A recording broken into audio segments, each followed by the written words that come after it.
Hello বন্ধুরা, জ্ঞানজ্যোতি coaching সেন্টারের পক্ষ থেকে তোমাদের সকলকে জানাই আরও একবার স্বাগত।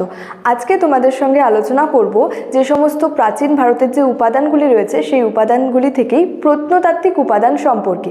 তো এই যে প্রাচীন ভারতের যে ইতিহাস রয়েছে সেই ইতিহাস রচনার ক্ষেত্রে এই প্রত্নতাত্ত্বিক উপাদানগুলির গুরুত্ব কী সেটা সম্পর্কেই আজকের ক্লাসে বিস্তারিতভাবে আলোচনা করব। তো চলো শুরু করে দিই আজকের ক্লাসটি।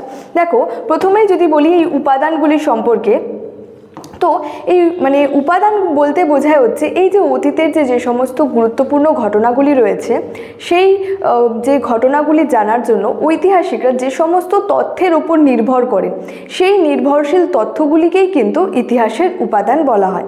তো এই যে উপাদানগুলি রয়েছে এই উপাদানগুলিকে হচ্ছে যে ঐতিহাসিকরা যে ছিলেন তারা কিন্তু যে আলোচনার সুবিধার্থে দুটি ভাগে ভাগ করে আলোচনা করেছেন। একটি হচ্ছে সাহিত্যিক উপাদান এবং প্রত্নতাত্ত্বিক উপাদান। তো আজকের ক্লাসে এই প্রত্নতাত্ত্বিক উপাদান সম্পর্কেই কিন্তু যে বিস্তারিতভাবে আলোচনা করব।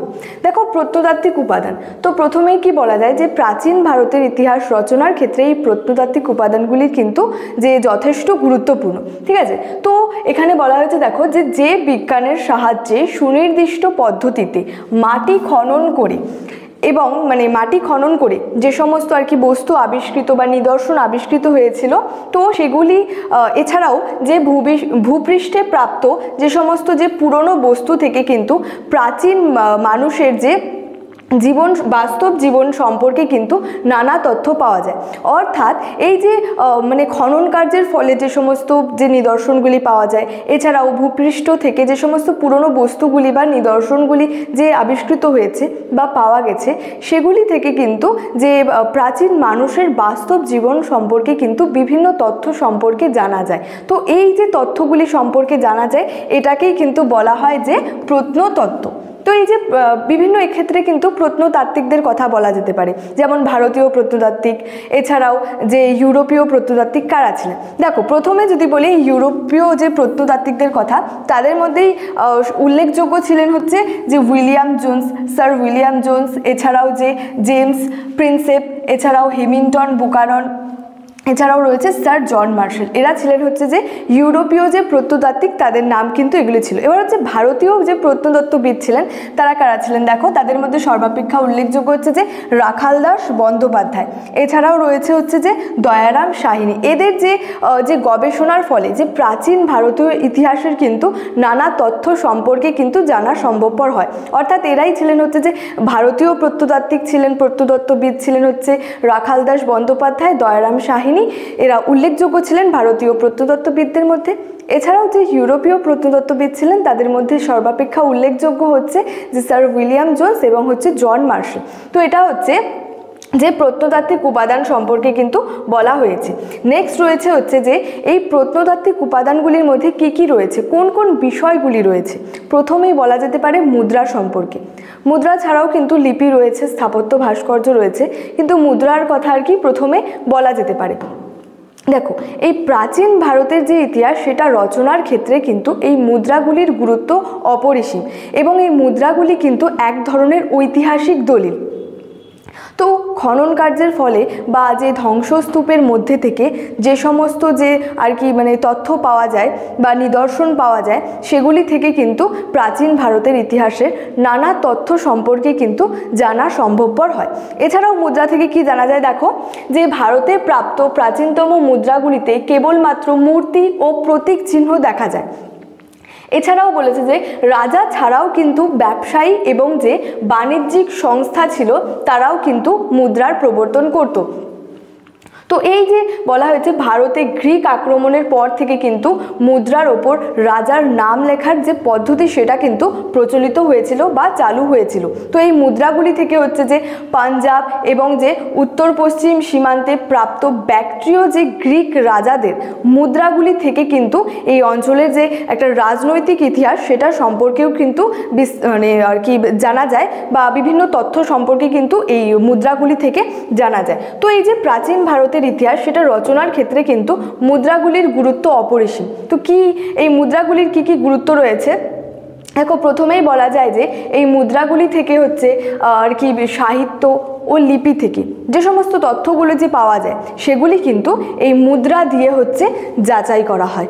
এছাড়াও কি রয়েছে দেখো, যে মুদ্রা থেকে রাজার নাম, সন, তারিখ এগুলা কিন্তু নির্ভুলভাবে জানা যায়।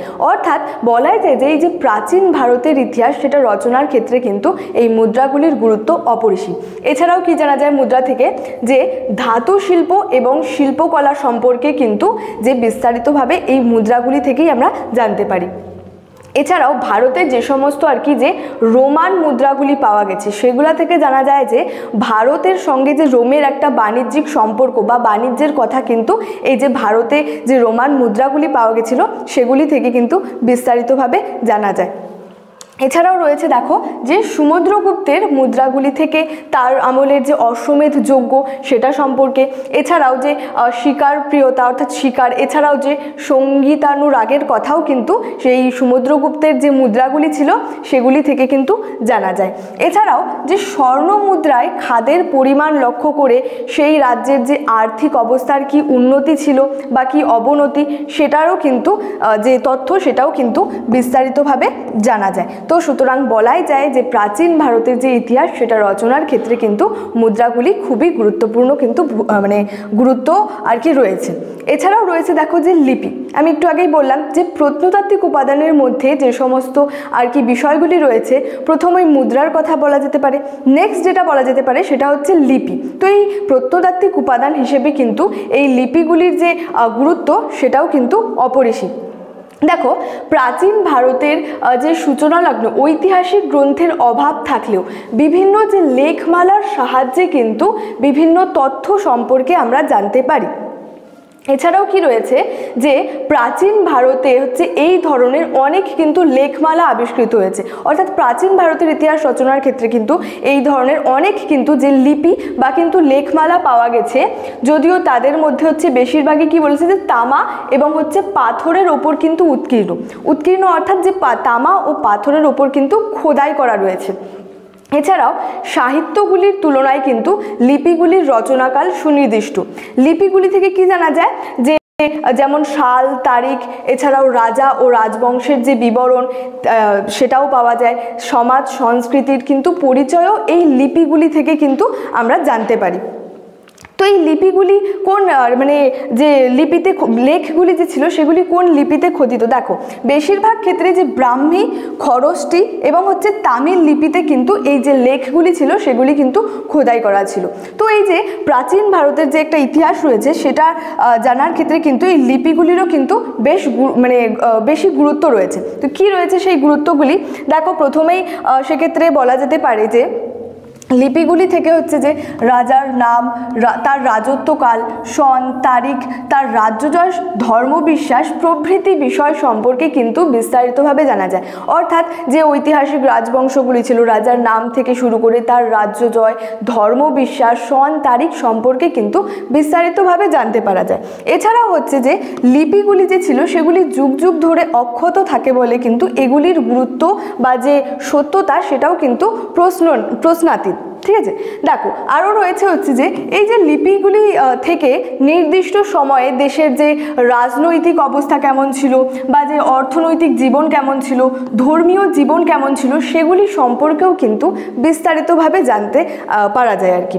তারপরে রয়েছে দেখো যে লিপির খোদাই ও আধার থেকে সমকালীন পাথর ও ধাতু শিল্পের অগ্রগতি ও অবনতির কথাও কিন্তু জানা যায়। তো এই যে তথ্যগুলি রয়েছে যে লিপির গুরুত্ব, তো এক্ষেত্রে বলাই যায় যে এই যে লিপিগুলি থেকে কিন্তু বিস্তারিতভাবে প্রাচীন ভারতের ইতিহাস জানা যায় এবং এই লিপিগুলি কিন্তু যে প্রত্নতাত্ত্বিক উপাদান হিসেবে কিন্তু বিশেষভাবে কিন্তু গুরুত্বপূর্ণ। এরপরেই বলা যেতে পারে যে স্থাপত্য ও ভাস্কর্যের গুরুত্বের কথা।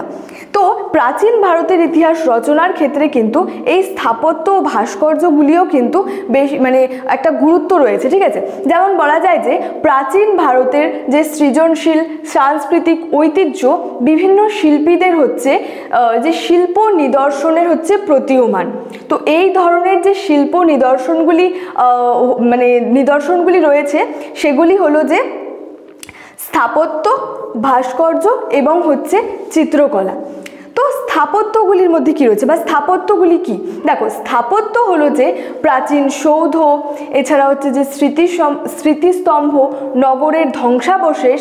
এই যে স্থাপত্য বলতে কিন্তু এগুলোকেই বুঝিয়েছে, যে প্রাচীন সৌধ, স্মৃতিস্তম্ভ এবং যে নগরের ধ্বংসাবশেষগুলি সেগুলি। তো এই যে প্রাচীন ভারতীয় শিল্পকর্ম ও শিল্প নিদর্শন প্রাক ঐতিহাসিক যুগ তথা সিন্ধু সভ্যতার কিন্তু বিভিন্ন চিত্রে আমরা কিন্তু পেয়ে থাকি।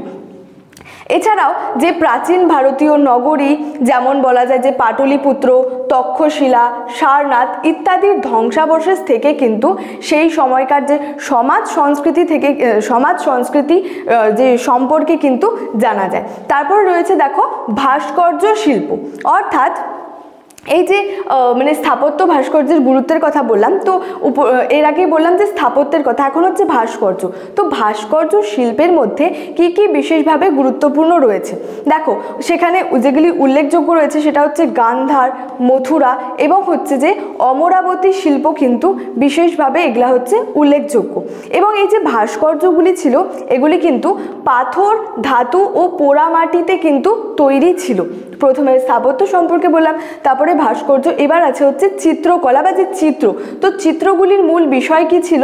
যে হলকর্ষণরত কৃষক, এছাড়াও অট্টালিকা, শোভিত যে নগর, এছাড়াও হচ্ছে যে যুদ্ধের দৃশ্য, মল্লযুদ্ধ এবং বিভিন্ন যে ধর্মীয় দেবদেবীর কিন্তু মূর্তি এই চিত্রের মধ্যে কিন্তু রয়েছে। তো সুতরাং প্রাচীন ভারতের ইতিহাস রচনার ক্ষেত্রে এই যে স্থাপত্যগুলি রয়েছে, এই স্থাপত্য ভাস্কর্যগুলি কিন্তু তার যে গুরুত্বপূর্ণ ভূমিকা কিন্তু পালন করে থাকে। তো এই ছিল আজকের ক্লাসটি শেষ করার পূর্বে তোমাদেরকে একটা ছোট্ট ইনফরমেশন দিতে চাই, যে তোমরা যারা ভাবছো আমাদের সঙ্গে এই সেমিস্টারে অনলাইনে যুক্ত হতে চাইছো আর কি, তারা এখানে দুটি নাম্বার দেখতে পাচ্ছ, 6295916282 এবং 7076398606। এই দুটি নাম্বার হলো আমাদের কোচিং সেন্টারের হেল্পলাইন নাম্বার। তো তোমরা যারা ভাবছো আমাদের সঙ্গে যুক্ত হবে, তারা কিন্তু এই দুটি নাম্বারের মধ্যে যে কোনো একটি নাম্বারে যোগাযোগ করে আমাদের সাথে যুক্ত হয়ে যেতে পারো। তো আজকের ক্লাস এতটুকুই ছিল, দেখা হচ্ছে তোমাদের সঙ্গে পরবর্তী ক্লাসে। Thank you so much, thanks for watching.